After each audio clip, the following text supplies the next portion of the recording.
For weeks now on Crossfire, we've been debating the government's big focus on skilling the youth of the country in order to achieve a comprehensive understanding of all its possible implications. Certain academicians are of the view that such a big focus on skilling might deter students from the pursuit of academic excellence. Hello and welcome. Today in the studio, I'm joined on my right by Suryakant Srivastava, a Shiv Nadar University engineering student. On my left, I'm joined by K. Kritika, another engineering student from Shiv Nadar University. Suryakant, we will start with you. Why do you believe that skilling is a threat to pursuit of academic excellence? I strongly believe that it is so, that in fact skilling is a threat to the pursuit of academic excellence. But to understand this better, I think we should first focus on education. As we all know, education is the pivotal from which India can launch itself into the realm of a real superpower. But to do that, we must also realize that right now, economies have started moving away from the economy of labor and of capital, but instead they're hinging themselves on knowledge generation. Right. And this is where education plays a very important role. However, when you put in the mindset of acquiring skills in students, what happens is their focus shifts from education. They stop learning education and academic experiences. Is that essentially a bad thing? Because if you look at the current scenario, if you look at the unemployment rate, if you look at the students who have degrees but are not employable simply because of the fact that the industry does not consider them employable, do you believe that makes it a bad thing? In these cases, what's going to happen is that students are just going to see education as a means to an end. So instead of trying to learn more and do the social uplifting which is required and can only come through comprehensive education, students are just going to train themselves to be technicians. Kritika, you believe that, of course, it's not a threat, definitely. It's something which can exist side by side. My main argument for today's debate is that we're not pitting skilling against pursuit of academic excellence. This is not an either or scenario. Instead, I see that skilling is just like a subsidiary of education, just as other components, sports, extracurricular activities, and arts. I also see that that skilling can also be seen as a means to pursue academic excellence. For instance, we know that people who do not have enough financial resources may have to abruptly end their journey of pursuing academic excellence. Right. In those cases, if you provide them a skill, like if you provide them courses where they can get skill, they can probably use that skill to get employed and use those resources to get them back on their track to their journey of academic excellence. Talking about college students, you're not talking about school students. Yeah, I'm talking about college students who have been dropped out. So then I don't see that as an hindrance. Also, I see that in today's India story, our story definitely promises a lot of prosperity and hope. And for this vision to be realized and not just be a mirage, definitely people have to be skilled and reskilled. And only then can these people be part of this growth phase. Right. Very interesting point there. Right. And Suryakant, what is your rebuttal? Right, so I have two rebuttals against this. Although I completely agree that skilling and reskilling are important parts of it, we got to see beyond them. It cannot just be a transaction. If you just learn skills of being a technician, that doesn't mean you're contributing to society as a whole. But if you had done your academic education, you would have done that. And as far as returning back to dismiss a technician's contribution like that. I'm not dismissing that. All I'm dismissing is that people will start focusing just on that part. If you had this choice, what would you have done? Had I been from a good enough background, obviously I would have not. You mean financial background? Good enough financial background, I wouldn't have sacrificed my life, my dream to become an engineer. However, if not, I could just see the easy way out. And this is what happens in India. When she says that people return, we have among the lowest. Maybe the feasible way out. Maybe this is more feasible for somebody who cannot write. This is more feasible and more easy. But the point is, in India, we have lowest tertiary enrollment rate. So people who argue that they can do job and come back, that doesn't happen. People just go and do jobs and don't come back. We'll come back to you. Kritika, he's saying that acquiring skills is an easy job, and hence students will obviously start moving towards acquiring new skills, and the pursuit of academic excellence will be left behind. Yeah. So I see it for the students that he's mentioned who are going to be leaving academics to probably get into these vocational training programs. I believe those students are anyway not keen on pursuing academic excellence. So it's like telling that skilling is a threat to those people. But in the first place, they're not pursuing academic excellence. So for those people, this point wouldn't even be valid.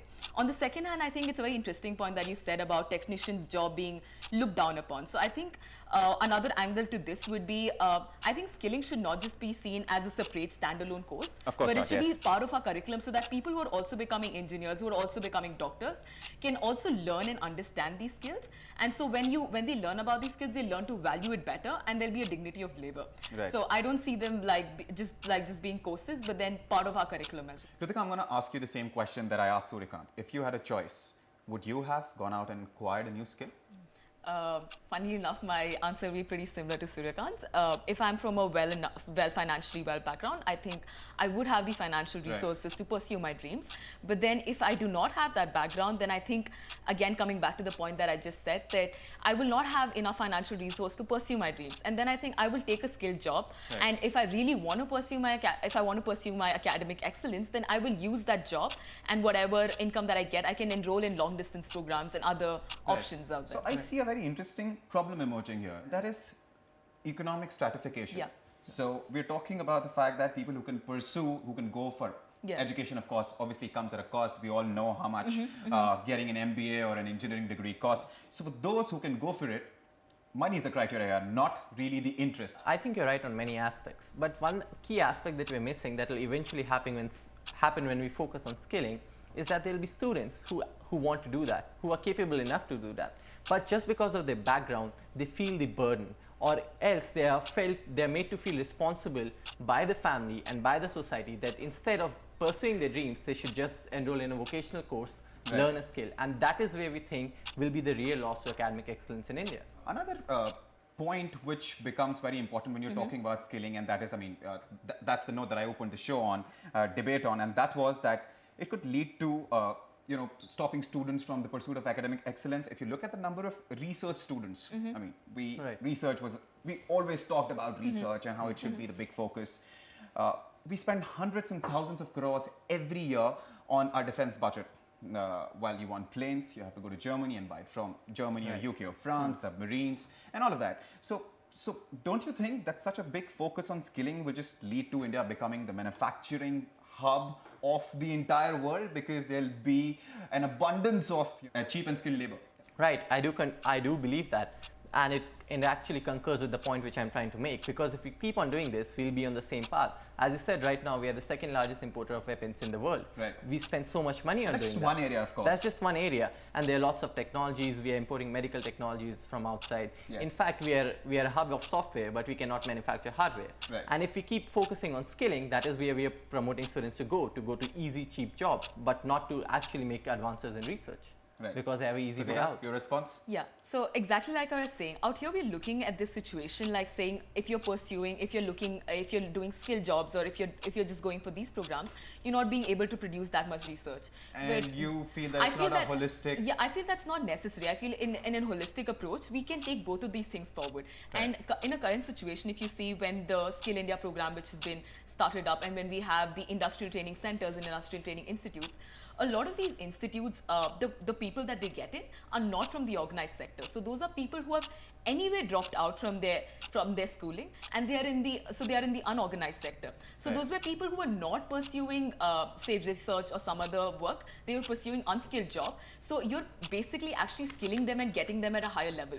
So I don't think that's a conflict out here. By saying that we're not going to be doing skilling, we're just pushing the quantity. We're just going to push more people in research and PhD. That doesn't necessarily mean the quality will improve. Right. I think people who are definitely interested in pursuing all of this, in pursuing academic excellence, will definitely still go for that. Right. For people who are not and who are interested in the manufacturing sector, I think for them we should open this channel of skilling. Right, we're running out of time. Suryakant, your concluding remarks. Skilling has a potential and is a very imminent threat to academic excellence. However, if we can, I agree with Kritika on that, if we can somehow make sure that it's an integral part of the academic curriculum, it might be beneficial. However, it needs to be kept in check. You can't focus completely. Your concluding remarks? Yeah, I think I agree with Suryakant also, and I think we've come to a sort of conclusion in that we don't want it to be just a separate aspect. Like skilling cannot be just institutes where people after 10th standard drop in and join. It can be part of a curriculum, and it can be part of our normal Both rules. can happen simultaneously. And that seems to be the consensus which is emerging from the studio today. And on that note, we will wrap the show. Thanks for watching. Until next time, goodbye. Catch the Heads Up episodes you might have missed during the week at these times only on NDTV Prime.